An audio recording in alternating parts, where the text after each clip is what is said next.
2026 সালের বিধানসভা নির্বাচনের পর আমাদের রাজ্যে নতুন সরকার গঠন হয়েছে। এই সরকার সচেষ্ট হয়েছেন বিভিন্ন যে দপ্তর রয়েছে সেই সব দপ্তরে যে বেহাল চিত্র তার সেটা হাল ফেরানোর জন্য বিভিন্ন পদক্ষেপ গ্রহণ করছেন। আমাদের রাজ্যের যেসব দপ্তর রয়েছে তার মধ্যে অন্যতম যে দপ্তরটির অবস্থা অত্যন্ত করুণ সেটি হলো শিক্ষা দপ্তর।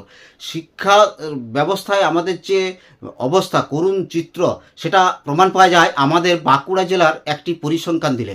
বাঁকুড়া জেলার পুনিশল উপরডাঙ্গা হাই স্কুলের একটি ঘটনার কথা আপনাদের বলছি, যা শুনলে আপনারা শিউরে উঠবেন।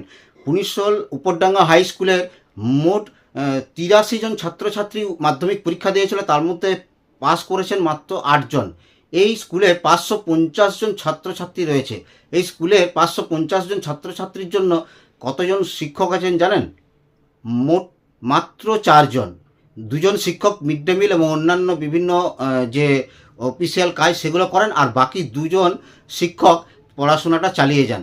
তো এই স্কুলে এমন একটি স্কুল যে স্কুলে অঙ্ক, ভৌতবিজ্ঞান এবং ভূগোলের কোনো শিক্ষক নেই। বিভিন্ন অন্যান্য পশ্চিমবঙ্গের বিভিন্ন স্কুলের সাথে এখানেও ছাত্রছাত্রী এবং শিক্ষকের মধ্যে অনুপাতটা প্রচণ্ড বেশি। তো এই কারণে এই স্কুলের এই দশা। তো বিভিন্ন পশ্চিমবঙ্গের বিভিন্ন স্কুলের সাথে সাথে এই স্কুলে আমাদের বাঁকুড়া জেলার একটি স্কুল, শুধুমাত্র এইটি বাঁকুড়ার এই একটি স্কুল নয়, গোটা পশ্চিমবঙ্গে এরকম বহু স্কুল রয়েছে। তো পশ্চিমবঙ্গের শিক্ষা ব্যবস্থার হাল ফেরাতে গেলে পশ্চিমবঙ্গে প্রথমত পাস ফেল প্রথা চালু করতে হবে। বিভিন্ন স্কুলের যে তাদের ঐতিহ্যবাহী যে স্কুলের পোশাক ছিল সেগুলো আবার বহাল করতে হবে, আবার পুনর্বহাল করতে হবে।